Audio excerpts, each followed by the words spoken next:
Hello, welcome to A VO's Journey. My name is Anthony Pica. This show is all about helping the new and upcoming voiceover artists grow their business, sidestep all the crazy things that I'm sad to say I step on. Anywho, it is great to be here. It's Friday. Happy Friday, and I hope you've had a great week. Today, we're going to be talking about something that I see so many voice actors doing, and I want you to avoid this at all costs.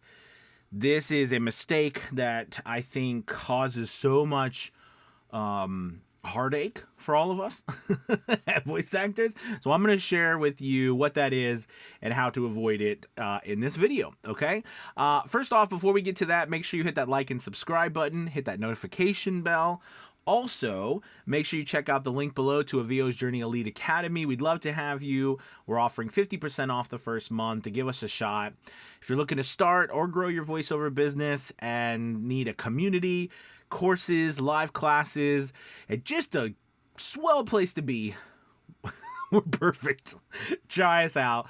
Also, if you happen to need a voiceover, all right, for a project or something you're working on, we'd love to help you at academyvoices.com.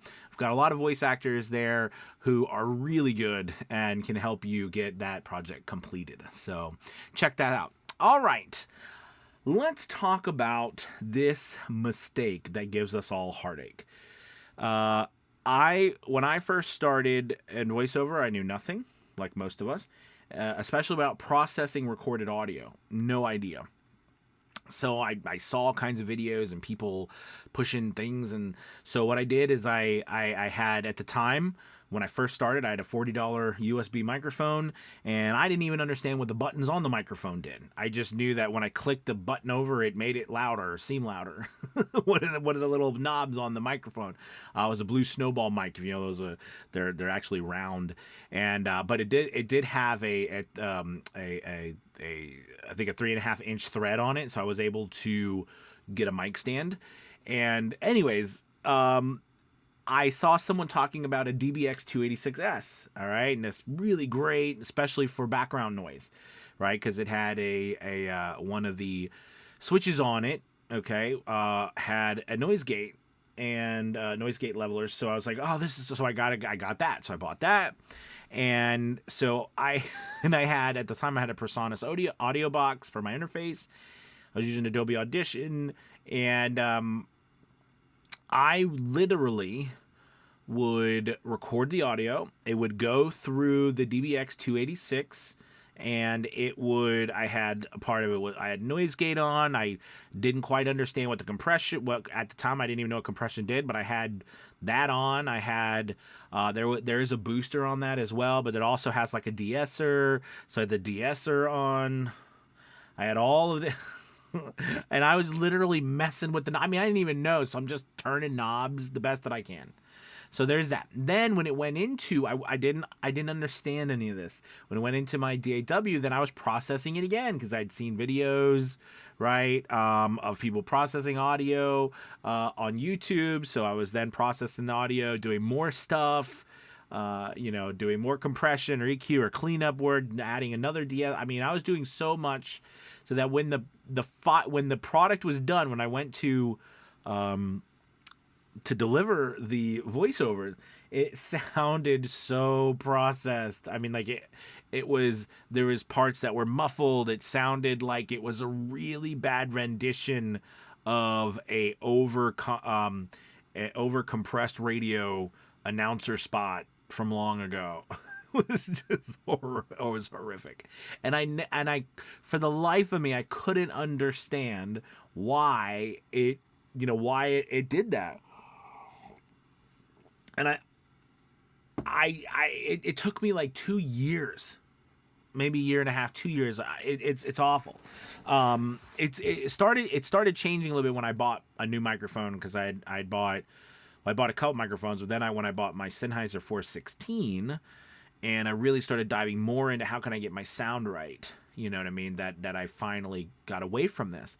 But the whole point of today's video is the biggest mistake I see voice actors making, especially newer ones, is over processing their audio. Okay. My collar's sticking up here. I look like a. Maybe I could just. I'm just gonna be like this. I'm gonna be cool. That's not cool, but whatever. It's gonna annoy me. I'm gonna put it down. Get to the point, Anthony. Okay. Over processing your work. It's been a week. Over processing your work is a challenge for all of us starting out because we don't know what we don't know. Like I just held a webinar this previous weekend, last weekend, and on Adobe Audition, and how to edit, master, really mix your audio right, how to add music. Thing like it's so important to adopt this phrase, less is more. So when you get really down and into the mud with your audio, I decided at some point to take all this stuff away. I just wanted to hear what the recording from my microphone to my interface to my computer raw sounded like. And the interesting thing is when I did that and then I did the other way, I was like, why does it sound 10 times better raw? Then it's like it sounds clear, crisp, you can understand me. But then when I go to, even with the $40 microphone, but then compared to what I was processing, when I process, I'm like, it's undiscernible, the difference. And I didn't understand. So clearly, if I did realize that I was doing something wrong, it shouldn't be that way. Okay, because I listened to other people's stuff, and other people's stuff didn't sound that way. Don't you love as you're starting or you're new and you listen to other people's, you're like, how does their stuff sound so good? You know what I'm talking about? You always think like, how does their stuff sound so good? We all go through that. But I realized that all of this stuff was causing an issue. So I ended up removing the DBX from my chain, and just going raw into from my mic into my interface, and then going into the system. I was doing things like I was doing cleanup, then I would do EQ, compression, and then I would have to do more cleanup. And I found that was the wrong order, because doing cleanup to start, then doing EQ and everything like that, then you have to do cleanup again. So every time you do something to your audio, in some fashion or way, you have a possibility to degrade that audio from sounding as clear as it was when you recorded it. Okay? So you want to do less. Now, clearly, the more expensive gear that you get, the more you treat your space, the less that you have to do. That is evident. But a lot of times, another big mistake in this is that people that, when you're starting out and you have entry-level equipment and gear, you think that you have to do way more. And that's the big danger, okay? Because that will then make it sound worse. Then it sounds, it probably will sound way better by still doing less. So if there's anything to fix most of that, that's your space. Really work hard on getting your space taken care of, building the best space that you can build. And even if it's a closet or a hobo fort like I had, put up more stuff. One layer of something is not enough. Okay? It needs to be at least 2 to 4 inches thick of something on all sides. Okay? Are there exceptions to these rules? Of course. So yes, but I find that if you have that set up 2 to 4 inches thick around you, around you, the sides, you've got carpet, you got something fuzzy on the ground. You're going to be in really good shape. Okay, utilizing bass traps depending on how deep your voice is, but your space can really help you from the over processing, because you will sound so much better without having to feel like you need to process your work. But whatever you do, try to follow this type of chain. First, once you record something, all right, you want to record it at a decent loudness between -12 and -6 dB. Then from there, you want to do your EQ. After EQ, if you're going to add compression, add it then. Or you can raise the volume a little bit. You can raise the dB level on your piece, okay, if you're not going to use compression. After you do those two things, then we go to cleanup. I think right now there might be still offering. They were offering $200 off the Isotope plugins RX standard. So I think it's like $199. It's usually $399. If you've not gotten that and it's $200 off, for goodness sakes, grab it. It is worth every penny. All right. I mean, I don't get any money for promoting them at all. It's worth it. I use it on every single voiceover I do. So you got to grab it. All right. So then I put the audio through my voice or my mouth declick. Don't get elements. You need standard. Declicker is not the same as mouth declick. Those are two different ones. And if you're using declicker, stop now, because that's meant to get rid of scratches, noises like from record recordings and things like that, not mouth clicks. Okay, so you want mouth declick, then you want voice denoise. Okay, and the surgical mode for voice for dialogue. And then I like to use a simple dynamics processor expander to get rid of some background noise, depending on what your room tone is. Okay, just to get rid of some extra background noise to lower it an extra maybe 15 dB, 20 dB, depending on how loud it is. So you get a nice level somewhere in the negative 80s or something, depending, if you're already at negative 60 or something. Okay, but then after that, that's it. Okay, if you need to raise the overall dB level a little bit, that's fine. You can add that into almost like a hard limiter with an input boost, because it's non-destructive. You're just raising the audio. Okay, and you're limiting the peaks, whereas compression compresses that, and then normalize raises all of that. However, normalize only works. Well, normalize always works, but normalize is, I never use normalize. I just do it either manually. I'll type in just an input boost instead of doing normalize, because normalize will only get you as loud as the highest peak.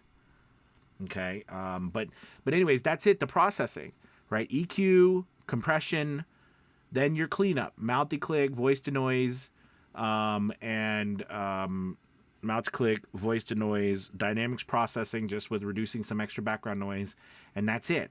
Now, when it comes to breaths and S's, okay, do not, well, I don't like to use and I don't recommend using a de-esser. Make your own. You can do this through parametric equalizer. I've done videos on this. I have a course on this. But you want to use you want to make your own de-esser through like a parametric equalizer, finding your specific frequencies, reducing those by like 10, 12 dB, so that you don't, like most de-essers, it's very hard to dial them in and you end up making more of your audio sound muffled, because usually the S's are inside like a frequency range, like a band that is about is clarity, right? That brings about like clarity in your voice. So you want to make sure that you are doing that very surgically.